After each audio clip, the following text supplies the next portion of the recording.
is that love which develops when one sees an object which reminds him of Krishna. Is that clear? No. It's not clear. Basic. Basic means love of Krishna. Impelling means love of Krishna's devotees. Which remind us of Krishna. Right, that which reminds us of Krishna. When we see Krishna's temple, when we read books about Krishna, when we see Krishna's devotees, when we see, let's say, some ritual or like a kirtan or an arti ceremony that reminds us a picture of Krishna, when we hear Krishna's name, see, all these things remind us of Krishna. So this is the love that we feel. I remember going through India on the trains and seeing peacocks. I mean, all over North India, there were peacocks everywhere. Or there were 20 years ago. I don't know how they're doing these days. But there were peacocks everywhere. You would just go on the train and you would look out in the forest, or you'd see cows. You know, those beautiful white cows that are everywhere in India. And every time I would see them, I would feel like, oh, Krishna, you know. So this is impelling, ecstatic love. But when you see a picture of your Guru Maharaj, you think of Krishna. That's impelling. And when you see Krishna directly, well, that's basic. Lord Krishna, who is the possessor of inconceivable potencies and qualities of transcendental knowledge and bliss, is the basic cause of ecstatic love. Remember, vibhāva means the cause. So there's the basic cause and the impelling cause. See? How does everybody become started in devotional service? It's because the devotees go out and preach. They're the impelling cause.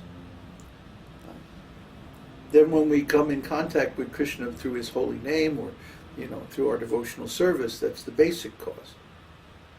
So it's like the basic cause of Krishna is reflected in his devotees and in his paraphernalia and so on. And this also acts as an impetus to devotional service. So, Lord Krishna also becomes the reservoir or impetus of ecstatic love by his different incarnations and expansions. In Srimad Bhagavatam, there is a statement in connection with the Brahma Vimohana Leela, which demonstrates something of this impelling or impetus-giving feature of ecstatic love. When Brahma was deluded by Krishna, who expanded himself into so many cowherd boys, calves, and cows, Krishna's elder brother, Sri Baladev, a direct expansion of Krishna himself, felt astonishment and said, "How wonderful it is that my ecstatic love for Krishna is again being attracted to so many cowherd boys, calves, and cows." He was struck with wonder by thinking in this way. This is one of the examples in which Krishna himself becomes the object and reservoir of ecstatic love in the impelling aspect.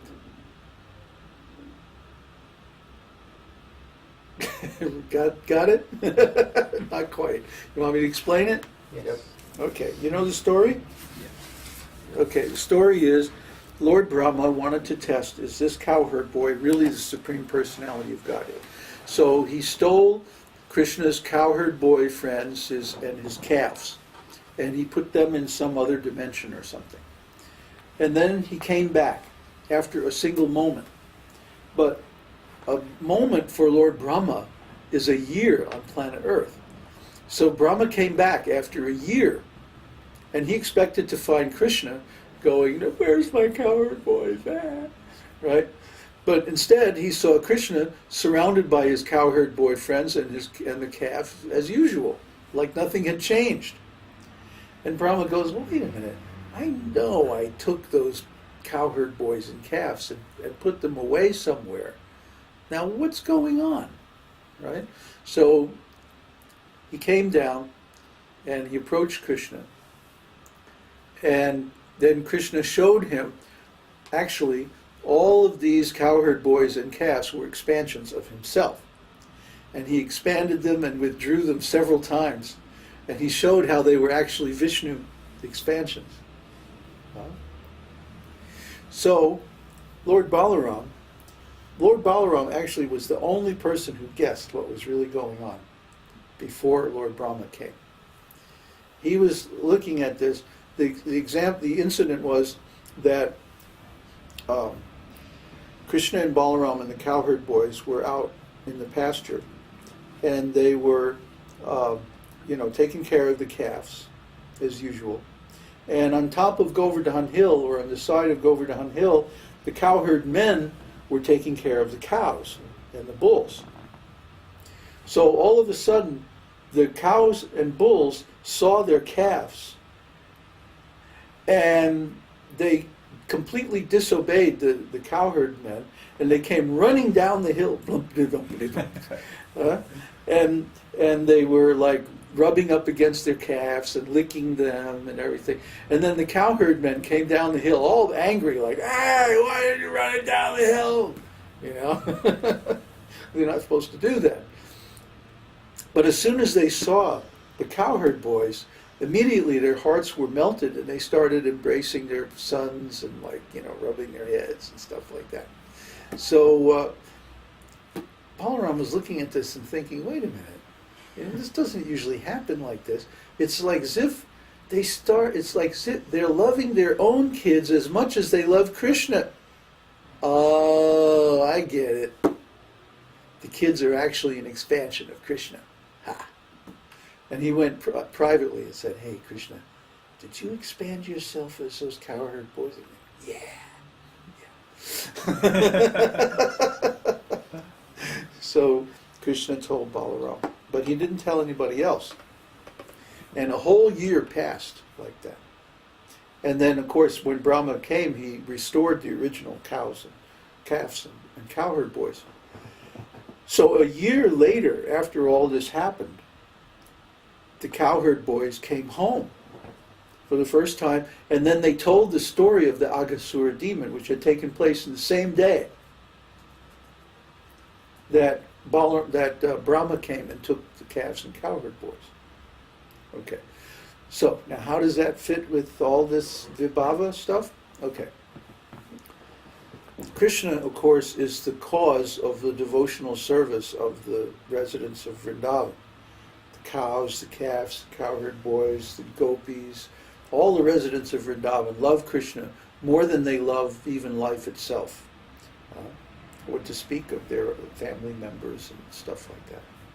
So Krishna is the basic cause, the basic vibhāva of their devotional service.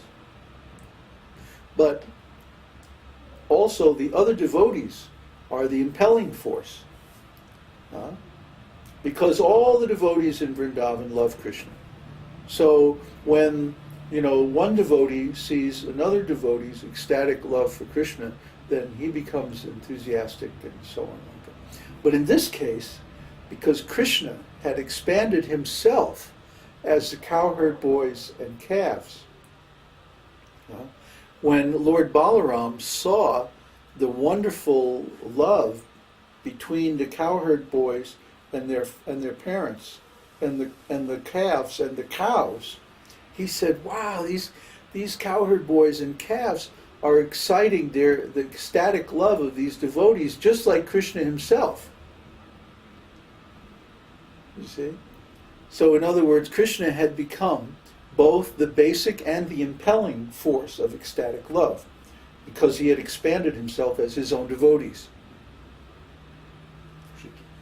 Yeah, well, Krishna is kind of tricky. Śrīla Prabhupada says the object and the reservoir of love. Yes. The reservoir is Lord Balaram in this case? No, the devotees.